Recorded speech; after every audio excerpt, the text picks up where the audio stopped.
Top quality और consistent performance के लिए सिर्फ सिल्वर पंप्स एंड मोटर्स, नाम याद रखना।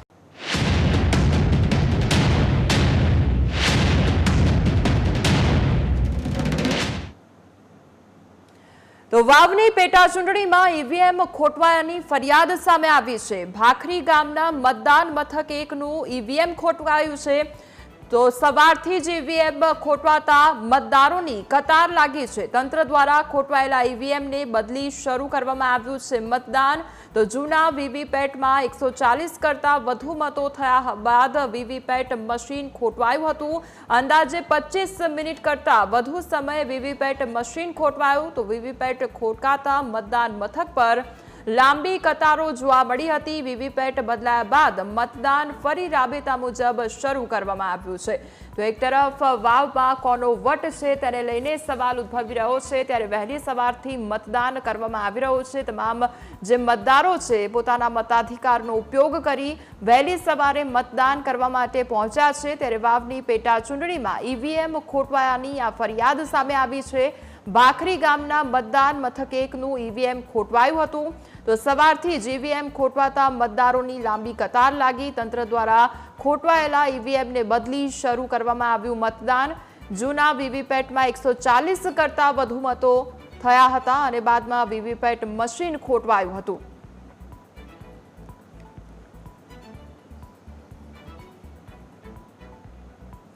તો વાવ બેઠકની પેટા ચૂંટણીમાં મતદારોનો ઉત્સાહ જોવા મળી રહ્યો છે અને પહેલી 2 કલાકમાં જ 14.25% મતદાન થયું છે। વહેલી સવારથી જ મતદારો મતદાન કરવા માટે પહોંચ્યા છે। વિકાસ માટે મત આપવાની મતદારોની અપીલ કરવામાં આવી રહી છે। બસ એક જ મુદ્દાને ધ્યાનમાં રાખવામાં આવ્યો છે, તે છે વિકાસ। બનાસકાંઠા વાવ બેઠકની પેટા ચૂંટણીનો જંગ જામ્યો છે, ત્યારે પેટા ચૂંટણી માટે મતદારોમાં ભારે ઉત્સાહ જોવા મળી રહ્યો છે। વહેલી સવારથી જ મતદારો મતદાન કરવા માટે પહોંચી રહ્યા છે અને લોકોને અપીલ પણ કરવામાં આવી રહી છે કે વિકાસના મુદ્દાને ધ્યાનમાં રાખવામાં આવે। વાવના ત્રિપાખ્યા જંગ પર સમગ્ર ગુજરાતની નજર રહેલી છે। બીજેપી, કોંગ્રેસ અને અપક્ષના 10 ઉમેદવારો મેદાને ઉતર્યા છે, ત્યારે બીજેપીના સ્વરૂપજી ઠાકોર, કોંગ્રેસના ગુલાબસિંહ રાજપૂત અને અપક્ષ માવજી પટેલ વચ્ચે ખરાખરીનો જંગ જામ્યો છે। વાવ, સુઈગામ અને ભાભરના 179 ગામોમાં ચૂંટણી જંગ અને 3,10,681 મતદારો પોતાના મતાધિકારનો ઉપયોગ કરશે।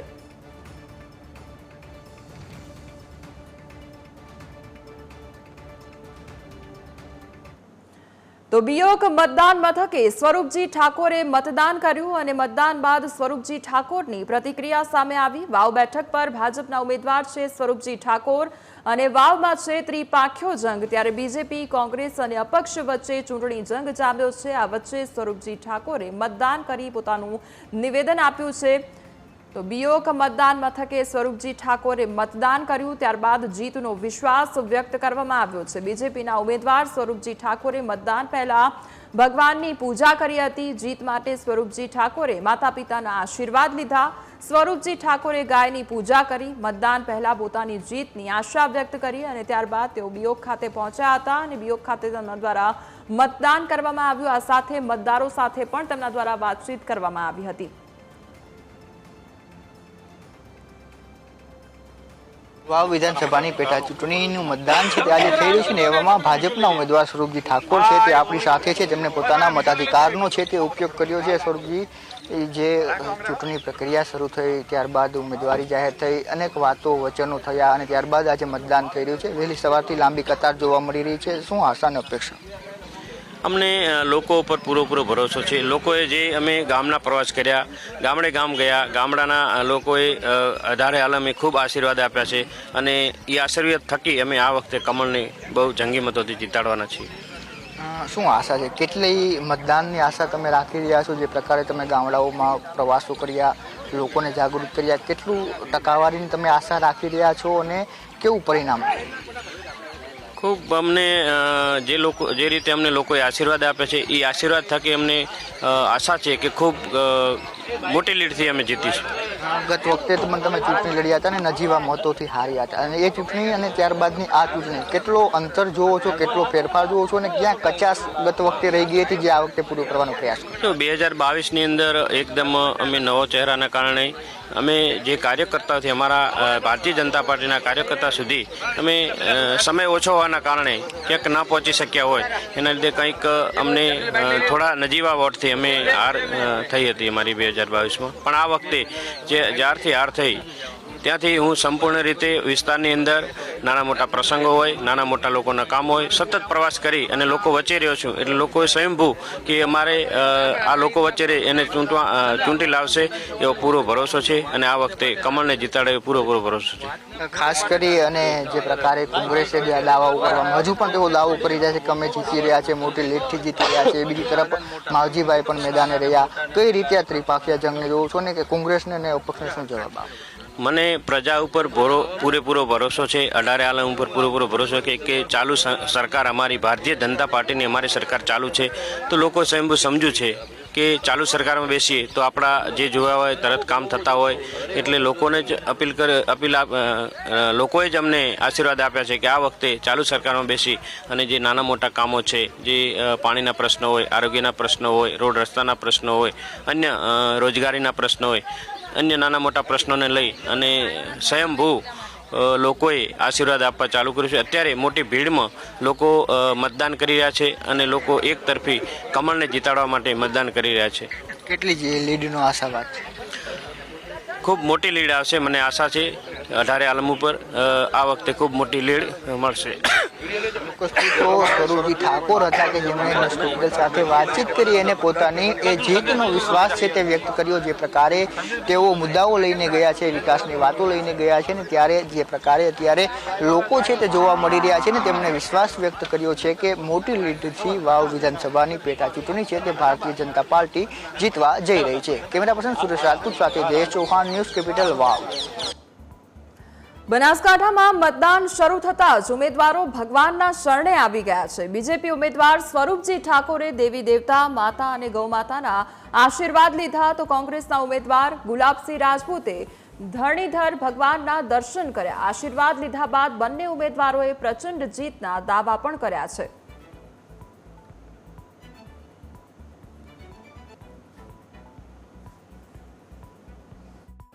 ચૂંટણીના પ્રચાર દરમિયાન 15-16 દિવસમાં વાવ વિધાનસભાના વાવ સુઈગામ ભાભર તાલુકા તમામ સમાજના સર્વ સમાજે ખૂબ આશીર્વાદ આપ્યો છે.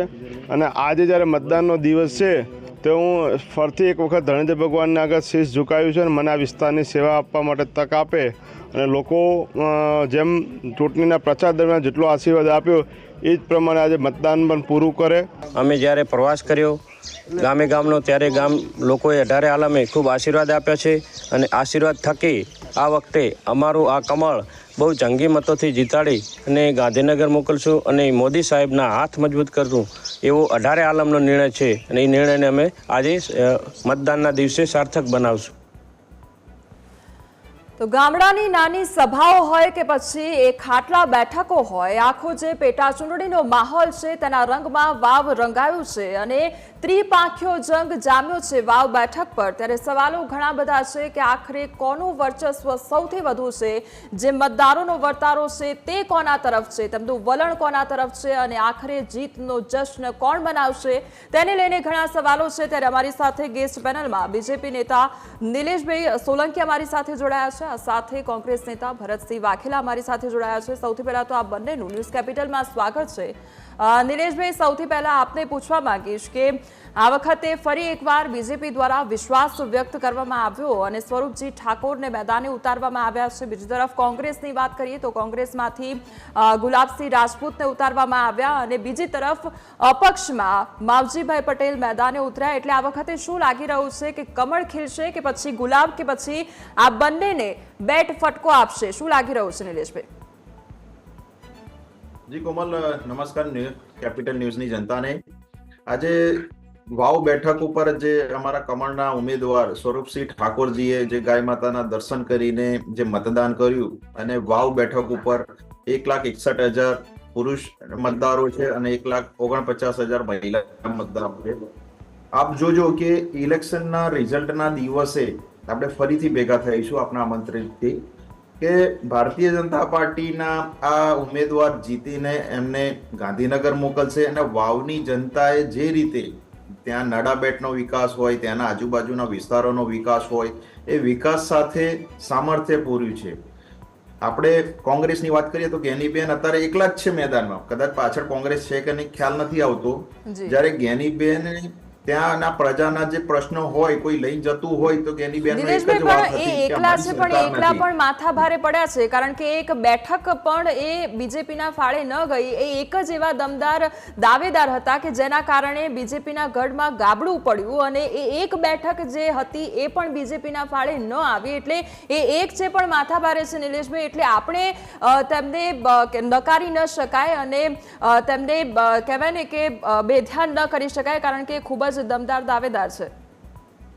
નહીં, હું આપને સમર્થન આપું છું. બેને બહુ જ જમીની સ્તરે બહુ જ સારું એવું એમને લોકસભામાં પણ વર્ચસ્વ કર્યું. પણ આપણે ડેટા એનાલિસિસ કરીએ છીએ, જ્યારે 2022માં 16,500 વોટ એમને વાવ વિધાનસભામાંથી મળ્યા હતા અને લોકસભામાં એમને 1650ની સરસાઈ ઓછી મળી. તો એનો મતલબ એવો થયો કે 2022 થી 24 સુધી જ્ઞાનીબેનનું પ્રભુત્વ વાવ વિધાનસભામાં ઓછું થયું છે. તો એનો મતલબ એવો થયો કે વાવની પ્રજા એમને સમર્થન નથી આપતી, એમના કામોથી એ અસંતુષ્ટ છે અને એટલા જ માટે દાદાની સરકારમાં 163 ધારાસભ્ય તો છે જ ભારતીય જનતા પાર્ટીના અને એક અમારા સ્વરૂપસિંહ ઠાકોર એમાં જોડાશે અને ત્યાંની વાવની જેટલા બી કામો જે અટકેલા છે કોંગ્રેસના શાસનમાં એ બધા જ કામો પરિપૂર્ણ થશે. અને હું આપને વિશ્વાસ અપાવું છું કે ત્યાંના આજુબાજુના જે કામો જોઈને ત્યાંની પ્રજાએ નક્કી જ કરી લીધું છે કે આજે કમળનું વોટ દબાવવું છે, કમળનું બટન દબાવવું છે. અને જે રીતે જ્ઞાનીબેને અમારા CR પાટીલ સાહેબ અધ્યક્ષ સાહેબનું કહ્યું હતું કે એમની ટાણી ઉતારવાની છે તો વોટ ઉતારવાનો છે, તો પાટીલ સાહેબે એના ફરીથી ઉત્તરમાં એવું કહ્યું હતું કે વોટ તો કાર્યકર્તાનો હોય અને કાર્યકર્તાનો વોટ ઉતરે નહીં. એટલે આ કાર્યકર્તાઓની પાર્ટી છે કોમલ. અને આ રીતે જે રીતે નાના નાના કાર્યકર્તા બૂથ સમિતિ મંડળ અધ્યક્ષ મંડળના જે પેજ સમિતિના હોય એ બધા જ લોકો અમે પંચાયતથી પાર્લામેન્ટ સુધી એક પણ બાય ઇલેક્શન હોય કે કોઈ પણ વિધાનસભા હોય કે લોકસભા હોય કે પંચાયત હોય, અમે આ રીતે જ શક્તિપૂર્ણ લડીએ છીએ. અને અમારો એક એક કાર્યકર્તા તમે જોઈ રહ્યા છો કે અત્યારે અમારી ખાટલા બેઠક હોય, ત્યાંની પ્રશિક્ષણ બેઠક હોય, ત્યાંના અલગ અલગ જ્ઞાતિગત લોકોને અમે આવકારીએ છીએ. જે રીતે કોંગ્રેસે જે એમના નિવેદનો આવેલા છે કે ભારતીય જનતા પાર્ટી મૂર્ખ બનાવે છે ચૌધરી સમાજને, તો આવું નિમ્ન કક્ષાનું જે પોતે સાંસદ એક કેટેગરીમાં આવતા હોય તો એમને આવા નિવેદનથી બચવું જોઈએ.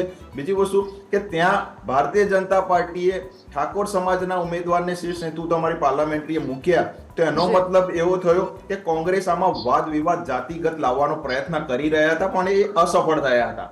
કારણ કે ભારતીય જનતા પાર્ટી બધા જ શ્રી નરેન્દ્ર મોદીજીનું એક આહવાન છે કે ખેડૂત, ગરીબ, મહિલા અને યુવાનો આ 4 જ્ઞાતિઓનો જો સંપૂર્ણપણે એમનો વિકાસ થાય તો અમારા માટે બહુ જ સારી વસ્તુ છે. અને બીજી કે જ્યારે 152 ઉમેદવારો આવતા હોય અને કોંગ્રેસને વિધાનસભામાં એક કહેવાય ને કે એમને વિપક્ષ તરીકેનું પણ સિમ્બોલિક નામ મળ્યું. આ સિમ્બોલિક એમને યાદ રાખવું જોઈએ. અને હવે કદાચ ગણ્યા ગાંઠા ધારાસભ્ય રહેલા છે પણ જ્ઞાનીબેન સારા નેતા છે, એમની સામે લડાઈ થશે. પણ એમના જે ઉમેદવાર છે ગુલાબસિંહ, એમને સ્વીકાર કર્યો હતો કે અમે અમારી લડાઈ ભાજપ જોડે છે, એટલે એમને એ હાર હતાશ કરી ગઈ છે, એમને એ હાર સ્વીકારી લીધી છે. અને જે રીતે જ્ઞાનીબેન કમલમમાં છે, નિલેશભાઈ કદાચ એવું પણ હોય છે કે કદાચ એ કોમ્પિટિશન જ ન કરતા હોય, કમલમના સામે આવી ગયેલા છે. જી નિલેશભાઈ, આપને કહેવા માંગીશ કે વિકાસની આપ વાતો કરી રહ્યા છો, એટલે આજે સવારથી જ અમારા દ્વારા વાત કરવામાં આવી મતદારો સાથે, એટલે તેમનો પણ જે મુખ્ય મુદ્દો છે તે વિકાસને લઈને જ છે અને વિકાસને ધ્યાનમાં રાખીને જ તે લોકો મતદાન કરી રહ્યા છે. એટલે હવે તેમના દ્વારા વિશ્વાસ કોના ઉપર મૂકવામાં આવ્યો છે તે આવનારા સમયમાં આપણને ખબર પડશે. ભરતસિંહ, આપ કંઈક કહેવા માંગતા હતા, સૌથી પહેલા તો એ કહેજો. આ સાથે મારો સવાલ એ પણ છે છે કે ગુલાબસિંહ રાજપૂતને કોંગ્રેસમાંથી ઉતારવામાં આવ્યા છે, ત્યારે શું લાગી રહ્યું છે? એક તો પાછળ મુખ્ય ચહેરો જો કહી શકાય તો તે જ્ઞાનીબેન ઠાકોરનો છે અને તેમની ગ્રાઉન્ડ લેવલે જે જમીની સ્તરે જે કામગીરી છે તે એક તો ખૂબ જ કામે લાગવાની છે. બીજું એક કહી શકાય કે તેમને રાજનીતિ રાજકારણ વારસામાં મળ્યું છે ગુલાબસિંહને, કારણ કે હેમાજી રાજપૂતની વાત કરીએ તો અગાઉ તેઓ સીમાંકન પહેલા તેઓને જીત પ્રાપ્ત થઈ હતી. જ્યારે મોદી વેવ ચાલી રહી હતી ત્યારે ગાંધીનગરમાં હેમાજીને મોકલવામાં આવ્યા હતા. એટલે આ બધાનો ફાયદો ક્યાંક ગુલાબસિંહ રાજપૂતને મળી શકે છે તેવું લાગી રહ્યું છે. ચોક્કસ હું કેપિટલ ન્યૂઝના માધ્યમથી કહેવા માંગુ છું. પ્રથમ તો મારા મિત્ર શ્રી ભાજપના પ્રવક્તા શ્રીએ કહ્યું કે ભારતીય જનતા પાર્ટી જીતવાની છે, તો ચોક્કસપણે ભારતીય જનતા પાર્ટી વિધાનસભામાં હાર સ્વીકારી લીધી છે. ભારતીય જનતા પાર્ટી વચ્ચે અને કોંગ્રેસ વચ્ચે નહીં, પરંતુ કોંગ્રેસ અને અપક્ષ વચ્ચે વિધાનસભાનો જંગ લડાઈ રહ્યો છે. ગુલાબસિંહ રાજપૂત એક જમીની કાર્યકર્તા છે.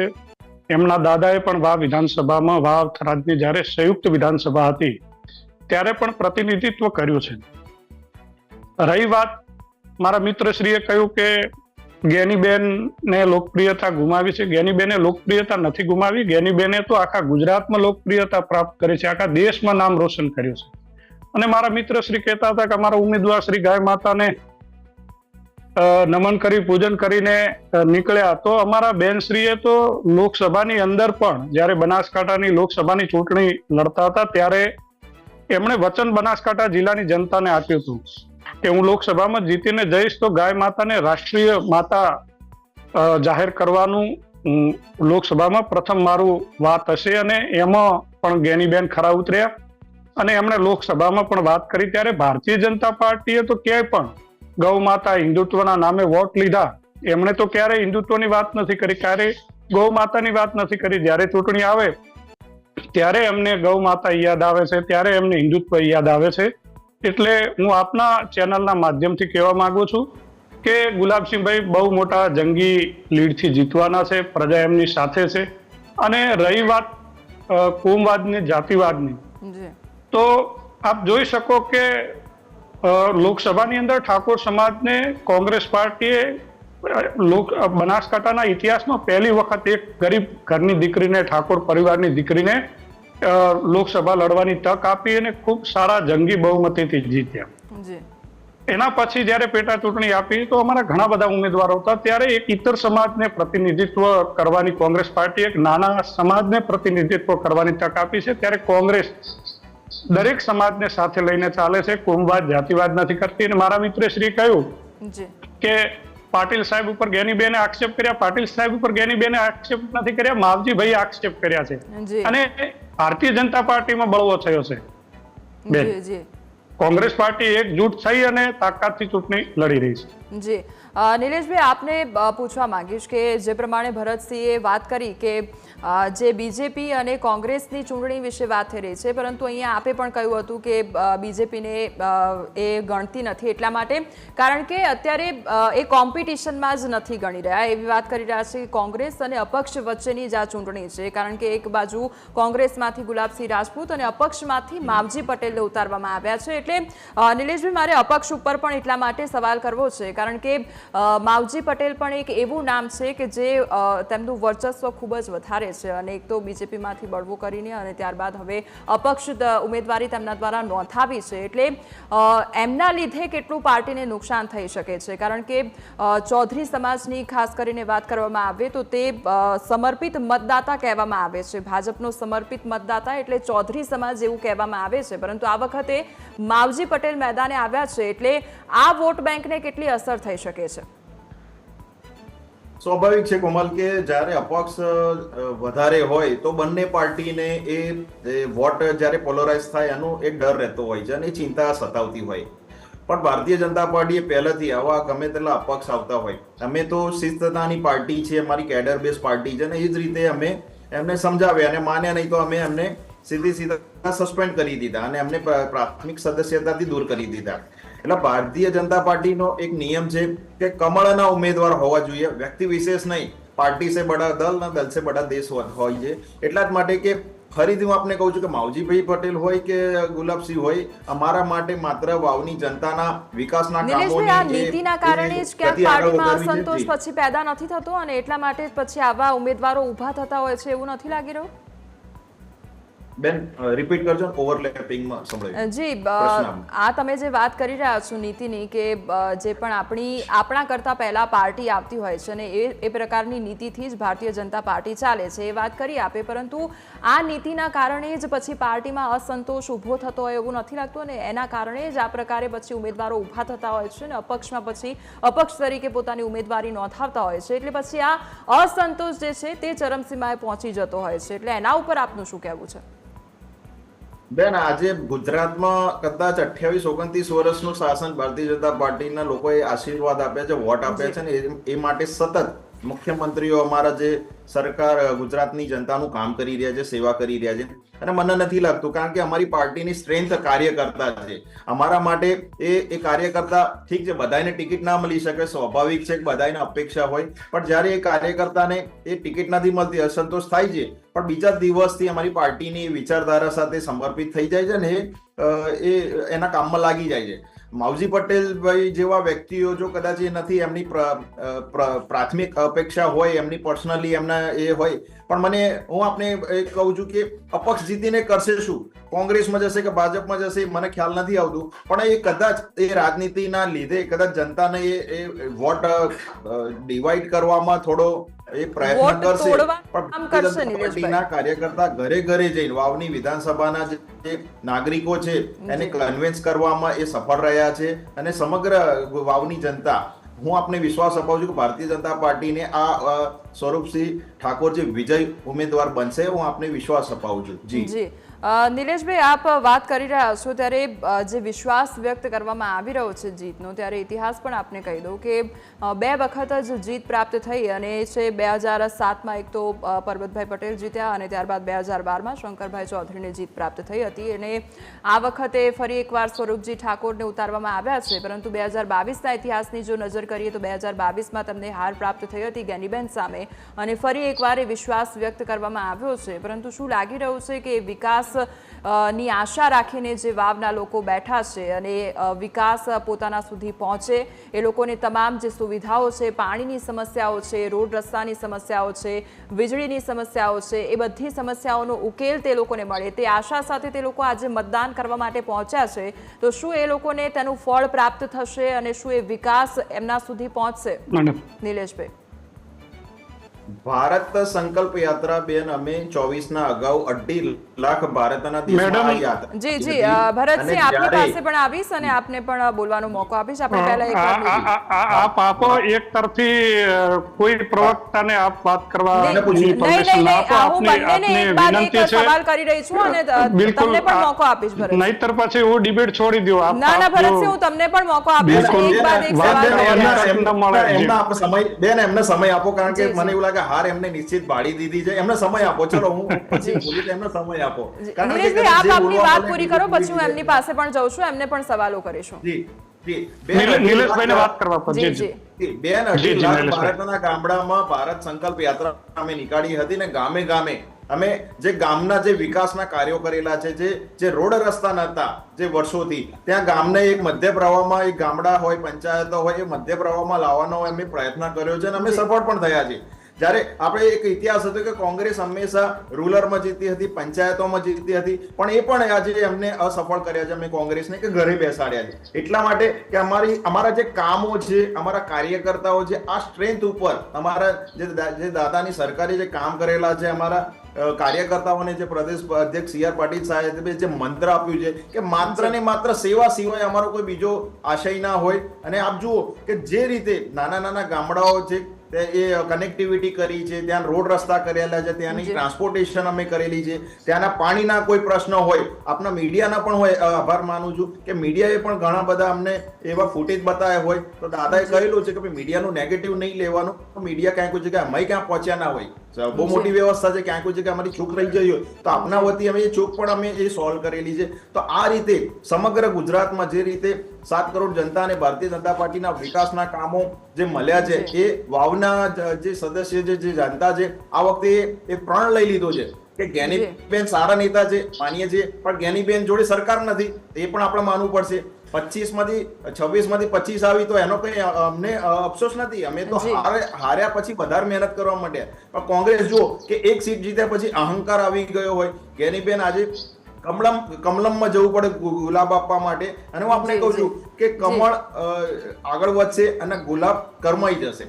જી ભરતસિંહ, આપ કંઈ કહેવા માંગતા હતા એ કહેજો. અને આ સાથે જે વિકાસની વાતો થઈ રહી છે અને સરકારની વાતો થઈ રહી છે, ત્યારે સવાલ એ પણ થઈ રહ્યો છે કે જ્યારે પણ મતદાન કરવામાં આવતું હોય એટલે લોકો એ ધ્યાનમાં રાખતા હોય કે જે વર્તમાન સરકાર હોય તેને મત આપીએ, વર્તમાન સરકારને મત આપીશું તો જે વિકાસના કામો થવા જોઈએ તે વહેલા થશે અને સહેલાઈથી થશે, અને એ વિચારીને તે લોકો મતદાન કરતા હોય છે. એટલે આ માઇન્ડસેટ જે લોકોનો હોય છે એ ક્યાંક કોંગ્રેસને નડી શકે છે. ભરતસિંહ, બિલકુલ, હું કેપિટલ ન્યૂઝના માધ્યમથી કહેવા માંગુ છું કે જીત તો ગુલાબસિંહભાઈની નિશ્ચિત જ છે. અને હમણાં નૈલેશભાઈ મારા મિત્રશ્રીએ વાત કરી કે કોંગ્રેસના ઉમેદવારે કમલમમાં જઈ અને ફૂલ આપ્યા, તો હંમેશા અમે તો એક રાજનીતિકમાં ક્યારે ખીનાખોરી નથી રાખતા.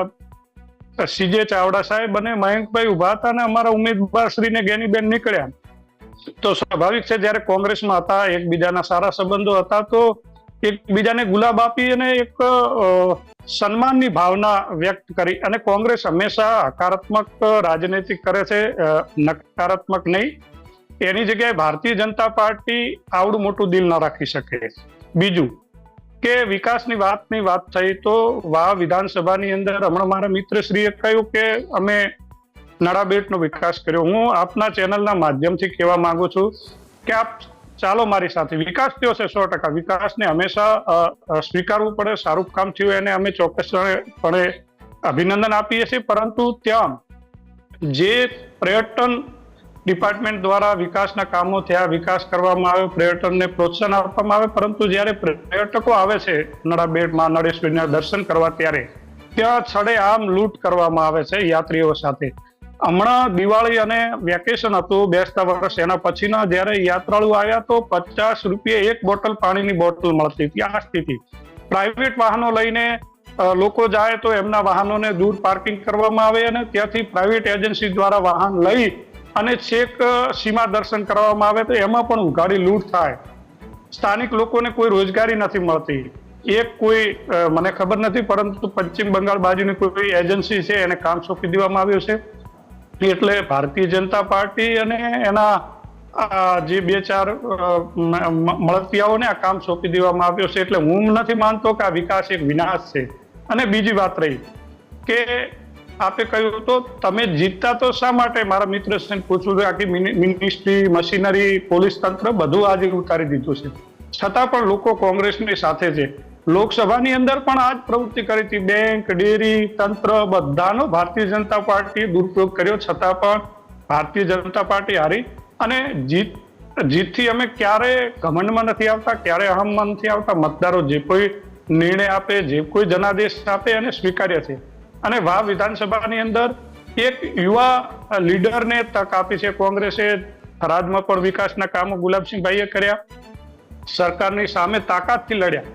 આજે આ વાવ વિધાનસભાની અંદર મારા મિત્રશ્રીને હું પૂછવા માંગુ છું કે ત્યાં ખારાશનો એટલો બધો પ્રશ્ન આવી ગયો છે. નર્મદાના કેનાલના પાણીની જે કેનાલો નીકળી, જેના લીકેજના કારણે આજે ખારાશ દિન પ્રતિદિન વધી રહી છે. સોનાના ભાવ જેવી જમીનો ખેડૂતોની આજે બંજર થઈ રહી છે. એના ઉપર કોઈ ભારતીય જનતા પાર્ટીની સરકાર કામ નથી કરતી. કેનાલો અને ગાબડા પડે છે, કોન્ટ્રાક્ટરો ખુલ્લેઆમ ભ્રષ્ટાચાર કર્યો છે, કામ સારું નથી થયું, ખેડૂત ત્રાહિમામ છે. આપે વાત કરી આજે બનાસકાંઠા જિલ્લાની અંદર તમે ખેડૂતની, યુવાનોની ચિંતા કરો છો. આજે બનાસકાંઠામાં જીએબીના અધિકારીઓ ખુલ્લેઆમ ખેડૂતોને દંડ આપી રહ્યા છે, ખેડૂતો પરેશાન છે. ત્યારે આ બધી મશીનરીનો દુરુપયોગ કરીને ભારતીય જનતા પાર્ટી કદાચ ચૂંટણી જીતવા માંગતી છે, પરંતુ વાવ વિધાનસભાની પ્રજા અઢારે આલમ, ઠાકોર સમાજ પણ અમારી સાથે છે, ચૌધરી સમાજ પણ અમારી સાથે છે, ઇતર સમાજ પણ કોંગ્રેસની સાથે છે. અને અમે એક હકારાત્મક રીતે એક પ્રજાના જે પ્રશ્નો છે એનું નિરાકરણ લાવવા માટે ગુલાબસિંહભાઈ ચૂંટણી લડી રહ્યા છે અને લોકો એમને ચોક્કસ તક આપશે. બેનશ્રી. જી ભરતસિંહ, આપ અમારી સાથે જોડાયા તે બદલ આપનો આભાર અને નિલેશભાઈ આપનો પણ ખૂબ ખૂબ આભાર. તો જે પ્રમાણે અત્યારે પરિસ્થિતિ જોવા મળી રહી છે અને ત્રિપાંખીયો જંગ જામ્યો છે, મતદાતાઓ દ્વારા મતદાન કરવામાં આવી રહ્યું છે. આવનારા સમયમાં ખબર પડશે કે કયા તરફી વલણ તેમનું જોવા મળી રહ્યું છે અને કોણ હવે જીતનો જશ્ન મનાવશે તે પણ આપણે આવનારા સમયમાં જ ખબર પડશે.